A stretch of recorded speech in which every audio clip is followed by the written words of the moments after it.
Assalamualaikum warahmatullahi wabarakatuh. Salam pendidikan, salam rayu bagi seluruh guru Indonesia dan teman-teman subscriber yang saya banggakan. Terima kasih Anda masih setia bersama dengan channel Raden Hasil Afriadi untuk mengikuti perkembangan informasi terkait dengan P3K ataupun CPNS di tahun 2022 ini. Mudah-mudahan Bapak Ibu dan teman-teman subscriber selalu diberikan kesehatan oleh Allah Subhanahu wa taala, dimudahkan segala urusannya, diberikan rezeki yang melimpah dan diluluskan menjadi P3K di tahun 2022 ini.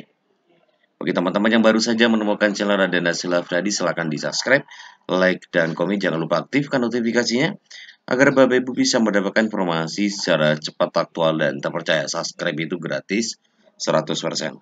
Dan bagi teman-teman yang merasa channel ini bermanfaat, silahkan dibagikan kepada teman-teman yang lain agar bisa mendapatkan informasi sesuai dengan apa yang Anda ketahui melalui channel Raden Hasil Afriadi. Baik Bapak Ibu dan teman-teman subscriber yang saya banggakan, kali ini admin itu akan menyampaikan perkembangan P3K di tahun 2022 ini dengan saat ini tanggal berapa? Sudah tanggal 24 ya. Ini adalah informasi terakhir yang didapatkan dari Rakernas kemarin. Penjelasan dari Kemendikbudristek. Bapak Ibu bisa ikuti bersama, inilah penjelasannya. Update tentang P3K dari 293.000 itu Pak yang lulus formasi, 85% sudah diangkat, 12% sudah keluar nomor induk kepegawaian dari BKN tapi menunggu pengangkatan Pemda. Sementara sisanya itu masih verbal, proses verbal belum selesai karena mungkin ada dokumen-dokumen yang belum dilengkapi. Lalu untuk tahun ini tentunya kita beberapa bulan ini bersama-sama dengan Kementerian PAN-RB, dengan BKN, dengan Kemendagri, Kemenkeu, kita melakukan coaching klinik Pak ke semua Pemda untuk mendorong pengajuan formasi. Jadi ini one on one dengan bukan saja dengan Dinas Pendidikan tapi dengan SDM-nya, BKP SDM, lalu juga untuk DPKAD ya, untuk memastikan bahwa anggarannya dan kemudian formasinya gitu ya, itu kita dorong karena supaya proses nanti mekanisme itu nanti dimulai itu semakin banyak formasi yang bisa diperebutkan oleh guru-guru honorer. Jadi itu kita lakukan dan nanti mekanisme yang akan kita lakukan tentunya memprioritaskan 193.000 guru yang sudah lulus passing grade itu, baru kemudian nanti mengutamakan untuk guru negeri, karena kan sebelumnya di awal kita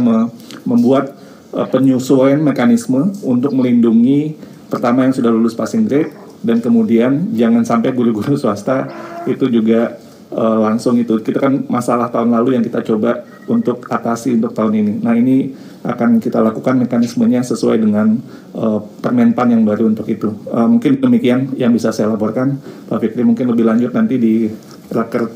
Ya nanti saya kira ditulis, karena ini Pak Aam mana nih? Karena nyodorkan data katanya ada yang diterima di atau tesnya di sini di dapil beliau, namanya apa sih, Probolinggo apa itu, tapi Pasuruan. Dapat penawarannya di Papua misalnya begitu. Nah itu tapi tidak untuk ditulis saja nanti Pak ya, sebab ini Pak titipan dari Pak Khairul Amri melalui pimpinan ya. Ketua. Ya mungkin kami minta kalau bisa dikirimkan update data yang terakhir yang sudah dilakukan, sehingga kita juga bisa menyampaikan ini ke masing-masing dapil gitu kalau ada pertanyaan. Kemudian yang kedua, banyak juga pertanyaan menyangkut tahap ketiga. Itu kapan dimulai untuk P3K? Terima kasih. Tapi tertulis saja ya Bang Andreas ya. Kalau untuk tahap ketiga, sekilas saja ini kok kepo. Pak Andreas, itu kan kita melakukan penyesuaian mekanisme dengan Permenpan yang baru. Jadi tahap yang nanti akan berlaku ini kita harus memprioritaskan dulu yang sudah 193.000 yang sudah lulus passing grade itu, baru kemudian diperebutkan sisa formasinya dengan mengutamakan guru-guru di sekolah negeri dulu.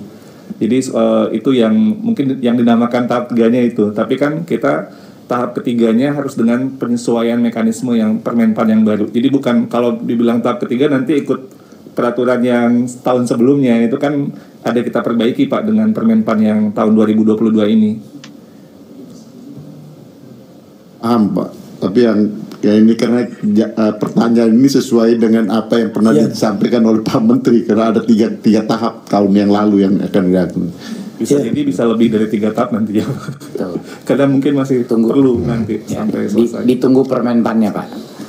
Ya, itu yang akan membantu segalanya isu-isu yang kita hadapi di ronde 1-2. Silakan saya kembalikan ke Pak Firly.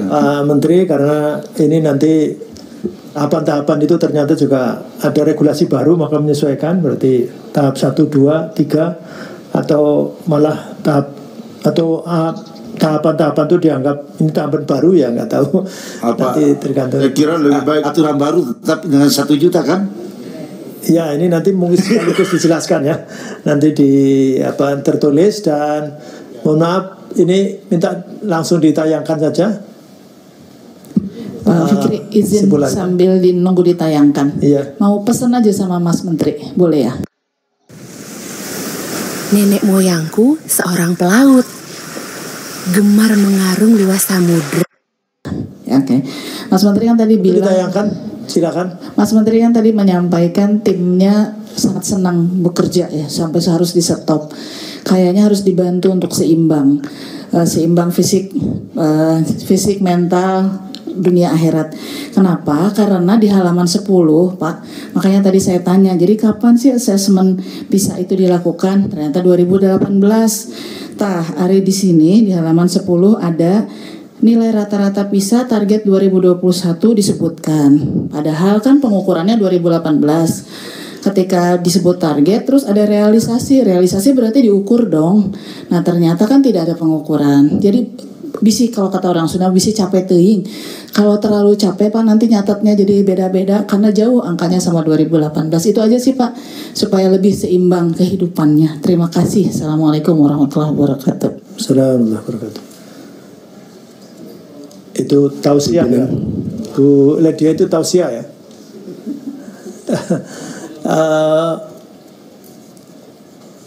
Saya langsung baca kemana nih? Ini pakai ini aja ya. Langsung saya kira yang pertama itu penyerahan laporan sudah selesai. Kemudian yang kedua pembahasan laporan keuangan. 1. Komisi 10 DPR RI memberikan apresiasi kepada Kemendikbudristek RI atas capaian opini BPK tahun anggaran 2021 wajar tanpa pengecualian selama 9 tahun berturut-turut 2013 sampai 2021, serta capaian realisasi 95,48% anggaran tahun 2021 dari Paku APBN. Selanjutnya mendorong Kemendikbudristek RI untuk lebih meningkatkan kinerja dan mempertahankan capaian prestasi pada tahun 2021 dan tahun-tahun berikutnya. Ini karena dokumen begini oleh para kritikus, katanya Komisi 10 pekerjaannya cuma apresiasi katanya. Tapi tetap kita menyatukan gitu. Kemudian yang kedua, terhadap LKPP Kemendikbudristek RI, Komisi 10 DPR RI mendesak Kemendikbudristek RI untuk melakukan evaluasi secara komprehensif atas tindak lanjut hasil pemeriksaan BPK RI guna memperbaiki pengelolaan anggaran dan pelaksanaan program kegiatan pada tahun anggaran berikutnya, khususnya penyaluran PIP dan BOS.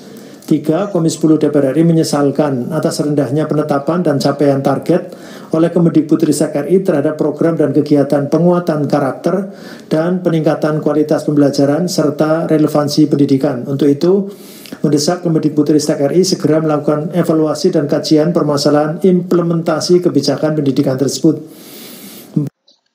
Baik Bapak Ibu sekalian, 4. Komisi 10 DPR RI menyesalkan ini adalah informasi yang bisa saya sampaikan untuk pagi hari ini terkait dengan perkembangan terkini mengenai P3K, di mana saat ini sedang dalam proses pendataan. Rendahnya penetapan angka partisipasi kasar. Menunggu kapan Juknis itu diusulkan ya. Juknis itu dikeluarkan ya.